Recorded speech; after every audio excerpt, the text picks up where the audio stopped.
Nityananda Paramashivoham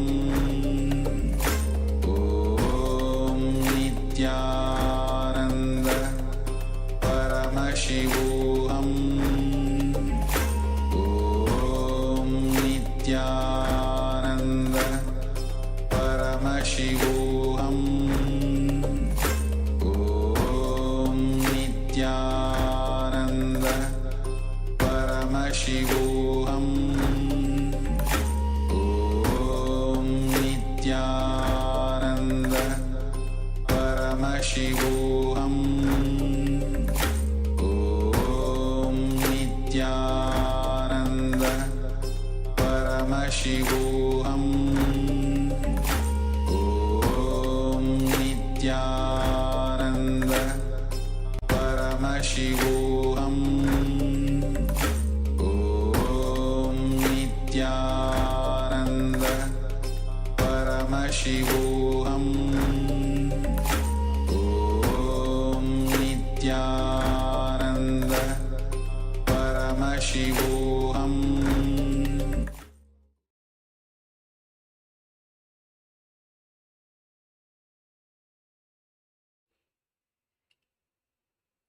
Yes. So I hope that you're all able to experience this power, at least even just vibrations in the object, in the intense manifestation, intense energy. And this is where the power starts. Some of you may have been able to roll it, and once that happens, you will be able to crack the object, seal it back, and these are some of the progressions, the higher levels manifestation of this power. And so let us know where you are at, what your experience is, and keep in mind Swamiji has said, whenever you manifest this power of the consciousness over matter, not only you move the object outside, but you move your own mind. The frozen cognition within you, the impossibility, the incompletion that is in your inner space is removed whenever you manifest this power. So manifest it more and more and see how it transforms your inner space and how you come to a beautiful space of completion and possibility with it. So with this, let's move on, and we'll be continuing to discover and explore the 7 chakras, and now with the Manipuraka chakra, which is the navel center. And this chakra is blocked by worry, and Swamiji is going to reveal in the next segment how to open this chakra, how to go beyond this continuous flow of unconscious lingering thoughts within us that is called worry, and how can we liberate ourselves from these and experience the flowering of the Manipuraka chakra. So let's come to the space of listening. Let us receive these powerful cognitions and truths from Swamiji.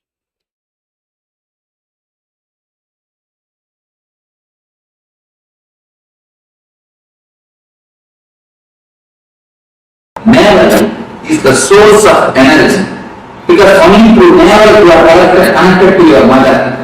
Your mother is the source of all your energy. Now let us discover it, they say. I read in the book, Why God Won't Go Away is a book. It's actually 3 doctors, they did a lot of research on this psychosomatic zone and the mysticism. How the mysticism, the prayer, meditation, all these things, what is the effect of all these things on the mind? They have done the research with the SPECT scan, what is happening in the brain at the time. More neuroscience study, and they publish their report. And after that report, they say the students in the medical college signing for the spiritual study, the spiritual aspects of meditation. Spiritual meditations. But in the meditation, the other healing systems, alternative therapies, all these things, the study, the signing for the, before this book, the signing rate is 10%. After this book, they say 80%. The signing rate, 80%. Such a tremendous new opening is done by few doctors, but very thoroughly organized study. and very critical study also. Never think the bias views, very critical study. And in the study they reported the mother, she may be in India and child may be in America. But if a mother falls sick, that works on the brain of the child. No connection. There is no need that the child should be informed. The mother is sick. Simply it shows in the neural system, the brain system of the child. Of course, no proof. We cannot give any logic, but it happens. It happens. Are you talking about any country or what? No. All the child. You see, delivery, if you learn, then only you will do. What age? What age of You see, below the 7. Below 7. Below 7. All the age. Below 7. After 7 only you get the individual. Below 7, no individual. All the kids. It is totally happening. There are few kids who have got the immune system strong, they don't get the disease. But there are many kids whose immune system is not strong, they get the disease. Even a small fever, what to say, headache, it is immediately responded. The corresponding thing happens to the kid. Of course, very hard to believe, very difficult to believe. Logically, there is no connection, but they say it is what this is what is truth. Such a after past research, they say it is true. It is happened. Why? Because the nerve center, Manipura, we are connected to mother through this Manipura. The first source of energy is nerve center, Manipura. From the nerve center, we are related to mother before birth and even after birth for some time, few minutes, till we get that connection with the air, with the outer existence. We have a connection with the navel center. Navel center is the center which can give all the 5 energies to us. The ether and air and Agni and water and Prithvi. All the 5 energies, 5 elements, Panchabhutas, all the 5 energies can be given to us through navel center. Other chakras can receive only 1 or 2 energies, but the navel center can receive all the 5 energies. That is the reason we are connected to mother through navel. This chakra is disturbed by worries and depression. By worries and depression, there is a master key. Let us enter deeply. How? You may ask, any worry, you can see the first blueprint for stomach. You can always see it's an experience of thousands of people. Any worry, the first blueprint for stomach. Either diarrhea or other digestion problems. Anyway, you always say, I can't stomach it, I can't digest it. And the next thing, let us see what is worry, and then let us do what is depression. First we will finish the worry, and then the depression. About worry, I think about worry, I always saw more than people give beautiful explanations about worry, because it's an experiential expression. So let me ask some of you to give your explanation about worry. Anyone?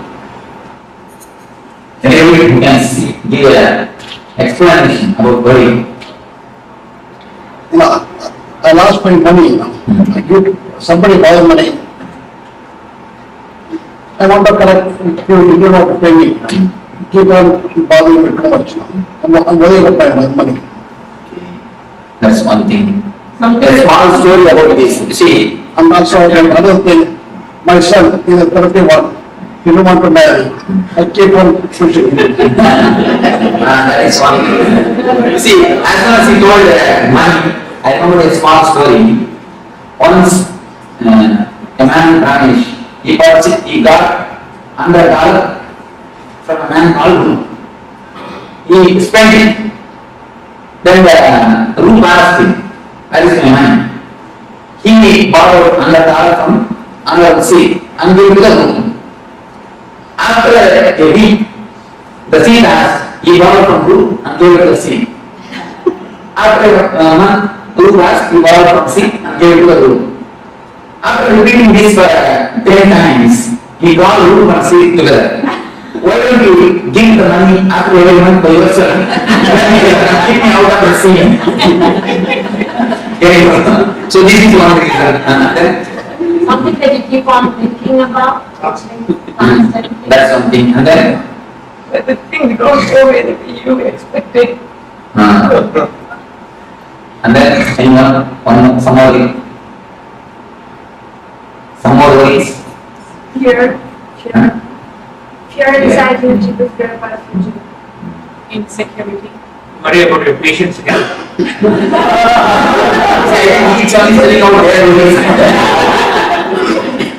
You see, whatever he said is only the reason for worries. Now, what he said is the reason for worry. What he said is the cause for worry. Only is the reason and causes. What is worry itself, exactly giving the definition. Just give me a clear definition. Any philosopher, state of disturbed mind. Okay. Fear of the future which is not there. Okay.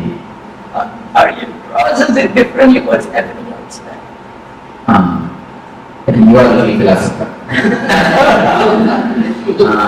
Processing little different way what is happening outside. A nice thing, nice way of putting things.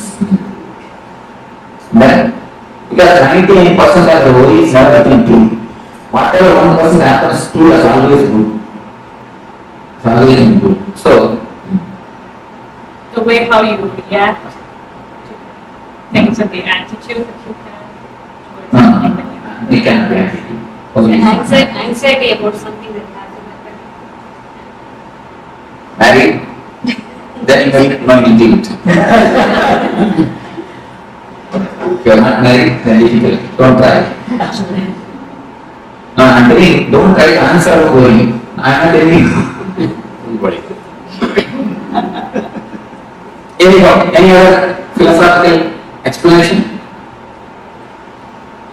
Apprehension of unknown. Yes. So that's one portion.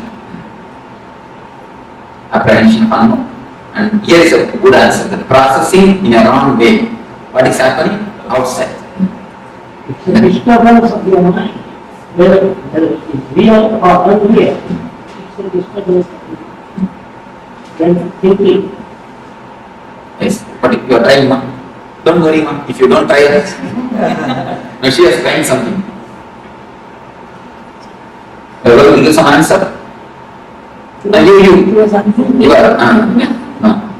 She is not. Not worrying. She's not worrying. So what are the answers? Wasted thought energy towards something you have no control of. You see, in our system, our mind is simple mechanism. Be very clear. Our mind is simple mechanism. Never think mind has got its own intelligence. No.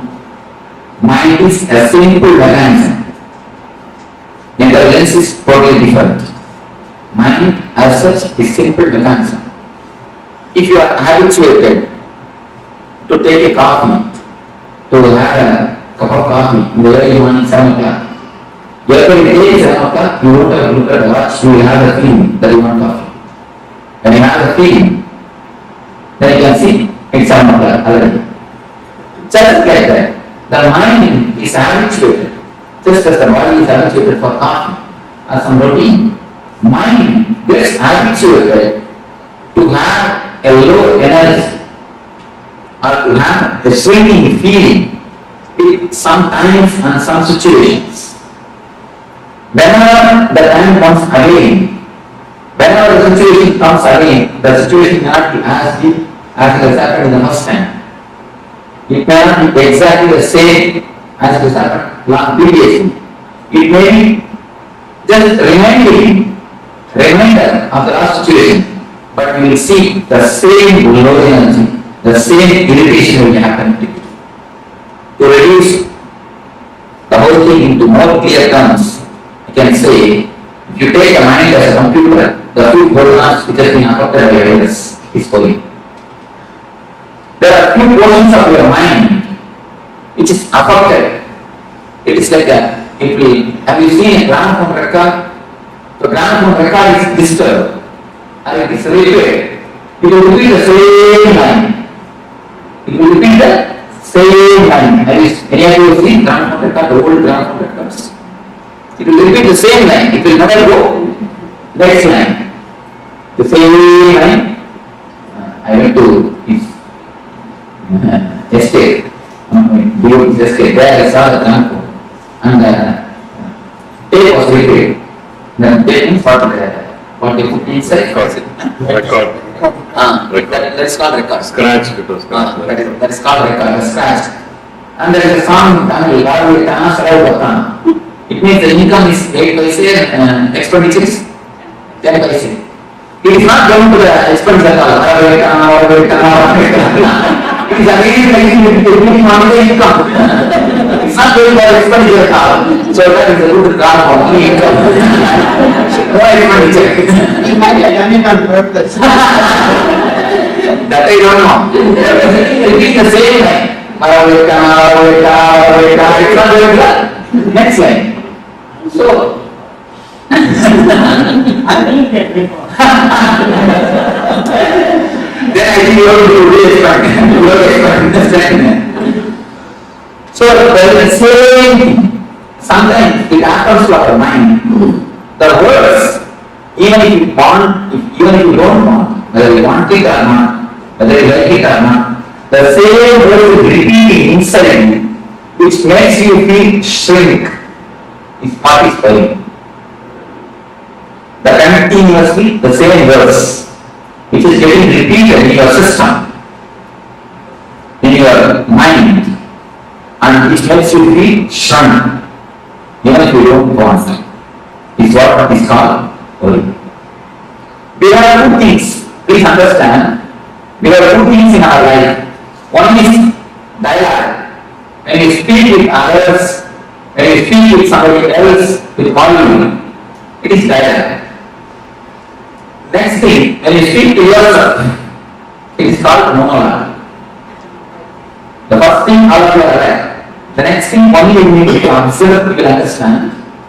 You will be sitting on the bank of a river, or on the seashore, or under a tree, or in the swing in your garden. You will be sitting, but your mind will be, tomorrow morning I will go to office and tomorrow evening I will come back and tell the man to wash my car and I will take my inner dialogue.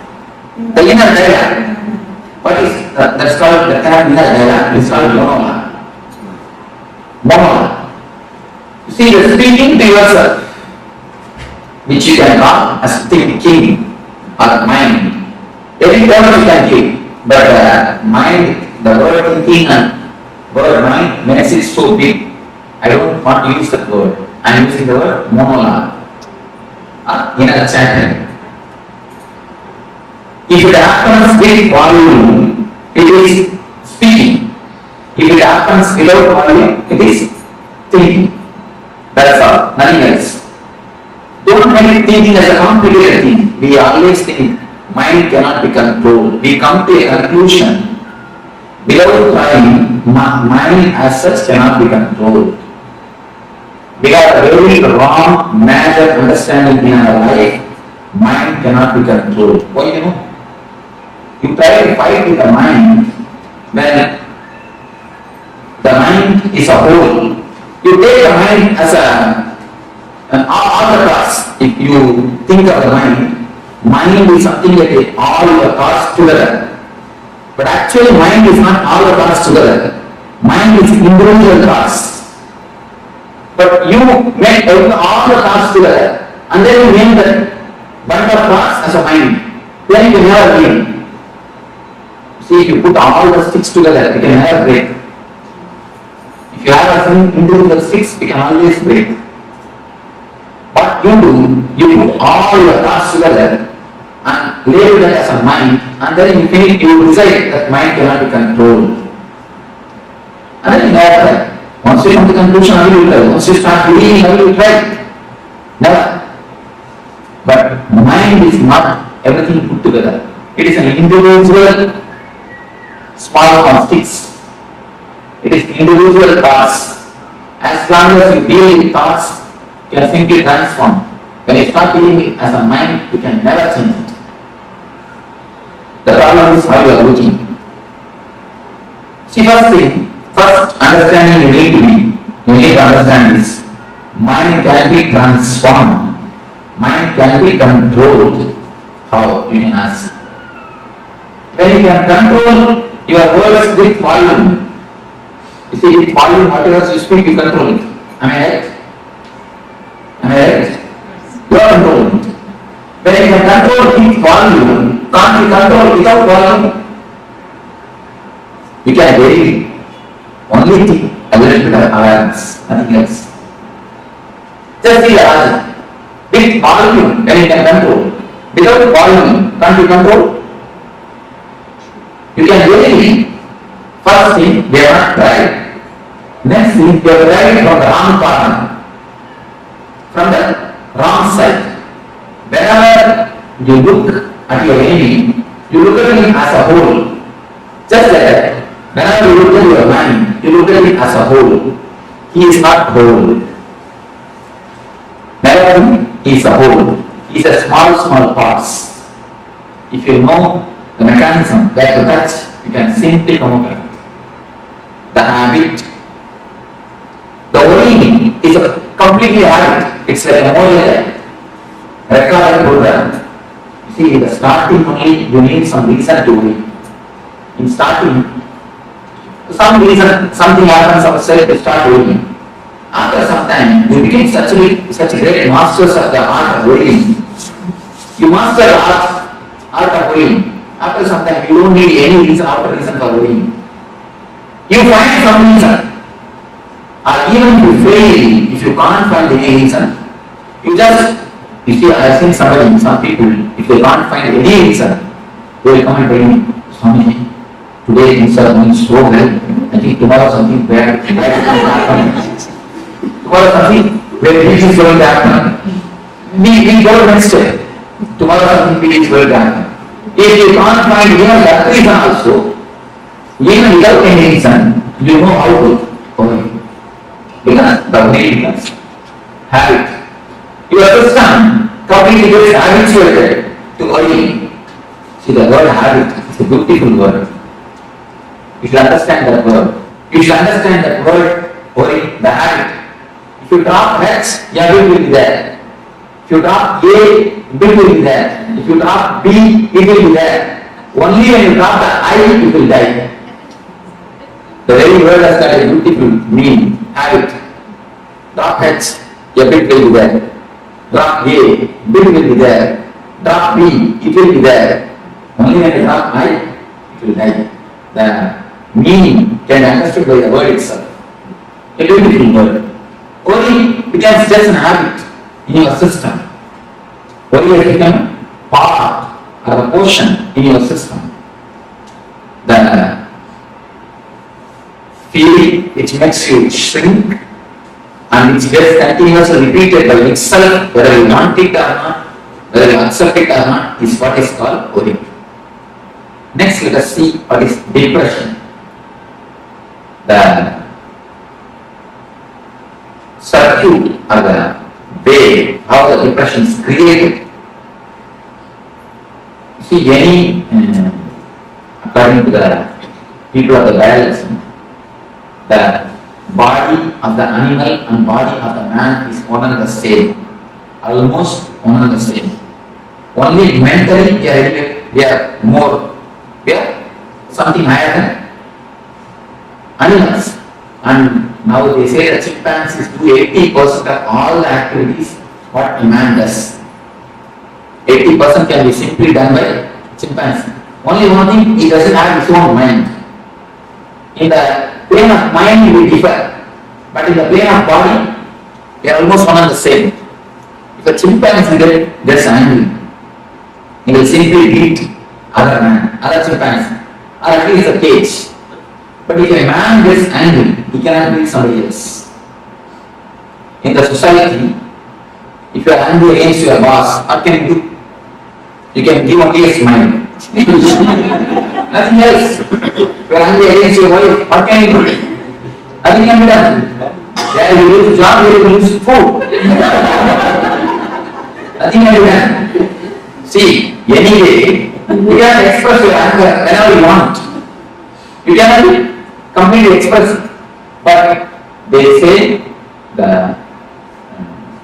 doctors, they say, whenever anger happens to you, poisonous chemicals are released in your system. Poisonous chemicals which disturbs your immune system is released in your body, in your system. What will happen to all those chemicals, all those acids? It's like acid bath. It's like a bathtub filled with acid. You are taking acid bath every day, every time, whenever you enter into anger, and you express it, at least you come out of it. The chemical is whatever. When it is not expressed, it is completely, totally suppressed, and just it gets deposited in Manipura Chakra. Manipura is the energy center in which all these negative emotions are deposited. Any suppression, sexual suppression, or the violent suppression of the violent emotions, or the anger, or the vengeance, anything, if it is suppressed, it directly comes to the energy center of Manipura. Manipura is the center where all the suppression happens, all the suppressions are stored. If you suppress, the suppressed acid only creates acidity. Nothing else. That is what directly happens. That is the reason the Manipura gets disturbed. The depression and the worry directly disturbs Manipura. Anything suppressed directly attacks Manipura. Manipura is the first chakra, first center which is disturbed by its suppressions and the system of suppressing. That is the reason children don't have any suppression. See, if you see the kids, you can see a grace in them, a beauty in them. You will not see any ugly child around the world. You can see the photographs of kids around the world. Indian kid, American kid, African kid, Sri Lankan kid, any country, you can just see the photographs. You will not see a single kid who is ugly. Have you seen a single kid who is ugly? You must have seen in so many TVs. Even Ethiopia, they are living in poverty. Even there, kids you see, they have their own grace. They may live in poverty, they may be lean and thin, but the grace of the face will not be lost. Because they are nothing in the Manipura. They are not collected anything, they are not suppressed anything. Have you seen a single kid who is ugly? Have you seen a single grown-up man who is beautiful? The problem is Manipura. The depression and the worry takes the grace from a being. No depression or worry is accumulated with the kid. Even if they accumulate, they have a beautiful technique to throw it out. Have you seen after feeding the kid, if you put him to rest, he will just laughing. Have you seen? Some people will be laughing. The blabbing is a beautiful technique to cleanse the Manipura. Kids do that. Whatever meditation you are doing in all these 2 days, all the kids they do. Because the system has got its own intelligence to do all the meditation. And the same way, any of you, if you know Yoga Asana, the major 12 asanas are there. All the 12 will be practiced by the kids from the age 1 to age 7. Without knowing, without you teaching them, they will be practicing. The Dharma Asana, all the asanas, they will be practicing. Because the system itself, the body itself has got its own intelligence. In the so-called process of growing, we have lost all these things. and you can see the children spinning or whirling. Have you seen? If you have a small kid, you can understand. For no reason, he will just whirl. The spinning. But the spinning is the greatest meditation in Sufism. They say when you spin or whirl, the energy is centered perfectly. The energy center, the centering of the energy happens. In Sufism, the whirling is a meditation technique. But when the child does, we beat him and make him sit. At least millions. I went to the Santa beach. I saw small kids. They are just entering the water and playing. The parents are also very relaxed and they just let the children go. And I can't see the scene in Belarus. In India, first thing they won't let.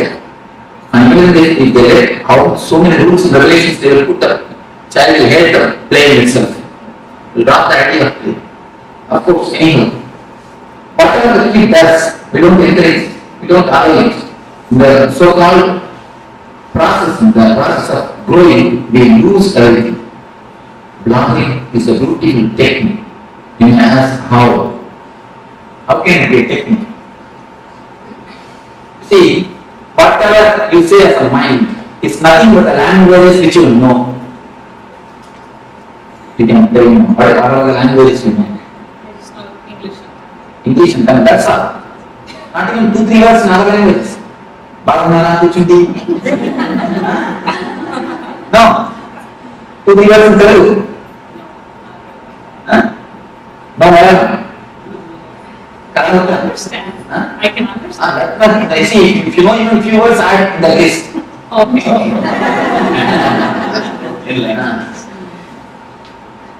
I can understand. Karakata. Putila. I can understand. And then Hindi. And then Hindi. Any other language? That's all. You see, if suddenly something happens and you forget all these 5 languages, can you say you have something else called mind? No.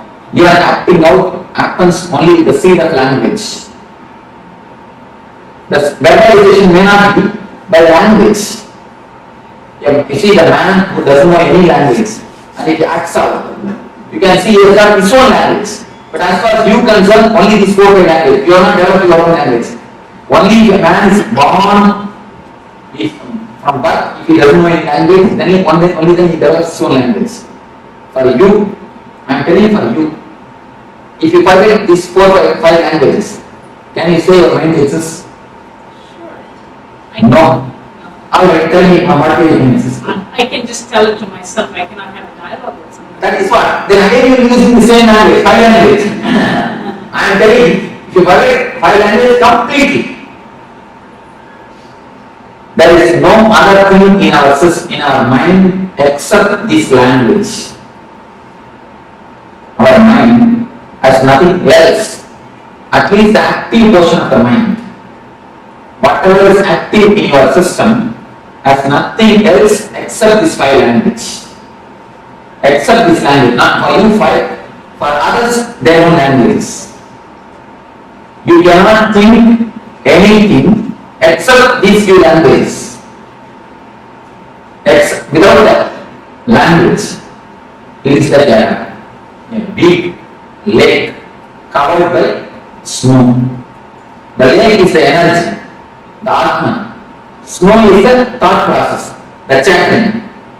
If you can break the chanting, if you can break the thought process, and the water which is inside, or the pure water which is inside can gush out and energize your feeling. You are this side and the energy is that side. In between, the ice layer is there, snow layer. The ice layer stops the energy reaching you. The ice layer is what is the mind or the thought process. If you can break the thought process, if you can break the mind process, you can see the energy gushing towards you. The Manipura also, Manipura is the energy. The suppressions or the depressions, the suppressed emotions form a layer in your system. in the Manipura chakra. By some process, if you can break the thinking system, if you can break the thought process, the energy just gushes out and washes away all the depressions and suppressions from your system. If you feel that anything else can exist without words, you can tell me. Anybody else? Do you understand what I mean? Difficult because the whole mind is reduced to just languages. It's something new. Because it's new, we are, almost base is lost. Because mind means we are thinking as a big thing. Mind is something very big thing for us. But simply the base is removed. Now I will say mind is nothing but a few languages which you know. So we are really at the loss. The big property is taken from us. But last two, I tell you. What about people who think before they had any language? You see, that we cannot imagine. Now if you imagine, again you are using only the language. Then if I imagine, they had their own language. Again, when the mind got, when an animal has become man, in the process, the language development was there. The sounds, see the special sounds are associated with the fear. If a man feels that a fire is happening near him, he used to create that sound and all will understand something frightening thing is happening there. So they will run away. Like with the sound the language was developed. They had their own language. With that sound they think. They start thinking with that sound. Do you understand what I say? The tribal language, you may call it. I guess we have always assumed that language is a way of expressing what is in our mind. But now you're saying language is simply the mind. Because anything in your mind you cannot have without language, without word, without verbalizing.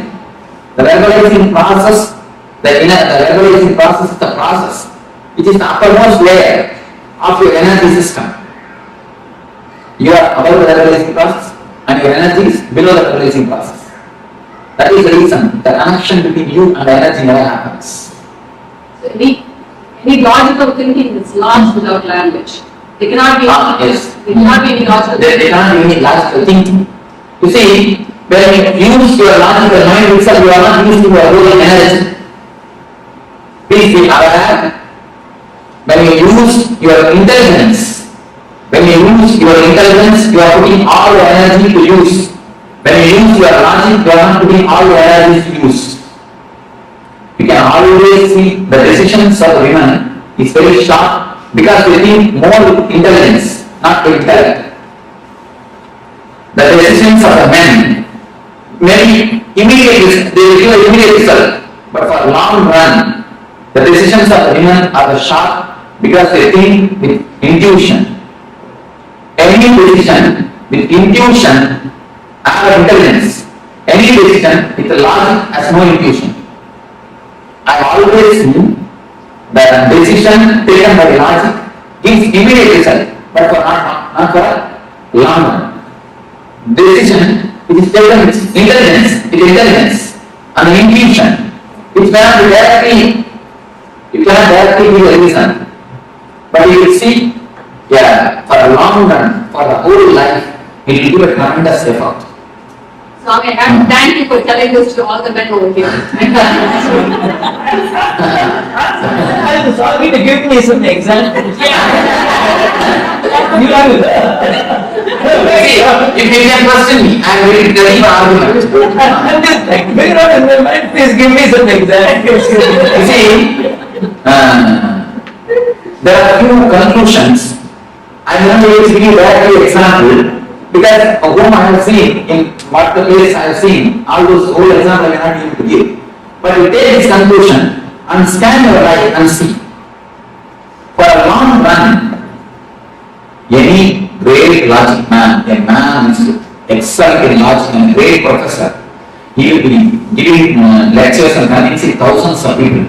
He will come to the house and a small problem, he will convince his wife for half an hour.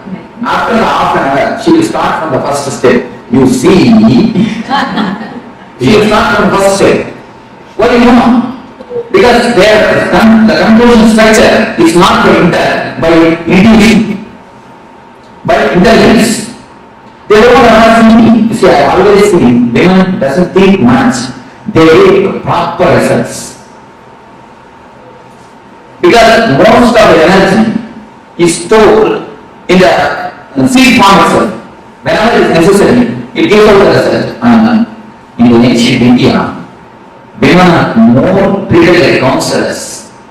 Any problem, in the evening, man will come and tell the problems.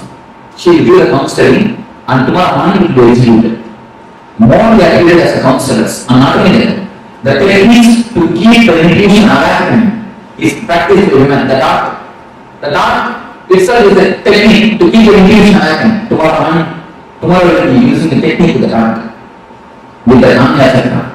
The techniques to keep the intuition awakened is always practiced by women, but you cannot see any women logically.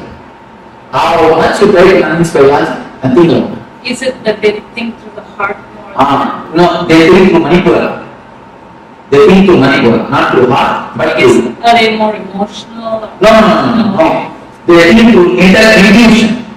The Manipura is the center. You see, Manipura is the center, very active women. That is the reason only women could give birth. And not only that, Manipura is active in women. One more reason, they need to give birth. They need to give whole body to one more life. For that, by nature, Manipura is strong for women. They need to give a full structure. Practically, the work of Brahman needs to be done in the energy center. So the Manipura of women is more strong. That is the reason. And this, I have seen the intuition counselors. They are in that also. Women are more successful. Even in India, the Guru of Suraran, have you heard of this? Intuition counsel. Even in that field, women are more successful because the Manipura is very strong for women. The intuition or the conclusions will be more strong because the layer will be very thick. The thinking layer is not deep in women. Only the conclusion layer, the energy layer is high and strong for the women. Just the proportion between men and women here says we are smarter.